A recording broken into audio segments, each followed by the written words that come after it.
જય હિન્દ, જય ગૌ માતા। વૈદિક નદી સરસ્વતીના તટે શ્રી હરિઓમ ગૌશાળા એवं ગૌ હોસ્પિટલ દ્વારા હજારો બીમાર ગૌ માતાના સેવાના લાભાર્થે તથા આપણા સનાતનીઓમાં વેદ લક્ષણા ગૌવંશ પ્રત્યે પુનઃ પૂજ્ય ભાવ પ્રગટ થાય તે હેતુસર શ્રી અણહિલવાડ ગૌ ભક્તિ મહોત્સવનું આયોજન કરેલ છે। પૂજ્ય ભાઈ શ્રી રમેશભાઈ ઓઝાના મુખારવિંદે શ્રીમદ ભાગવત કથાનું આયોજન કરેલ છે અને સાથે સાથે રાત્રિના સમયે શ્રી કુંવરબાઈનું મામેરું કથા તથા ઘણા સાંસ્કૃતિક કાર્યક્રમનું પણ આયોજન કરેલ છે।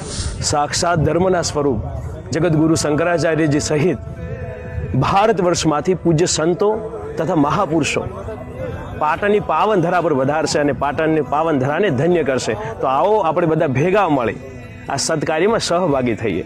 ગાँव में अग्रत संतो, गाँव में संतो पृष्ठतः, गाँव में हृदय संतो, गवाम मध्य वसाम्य।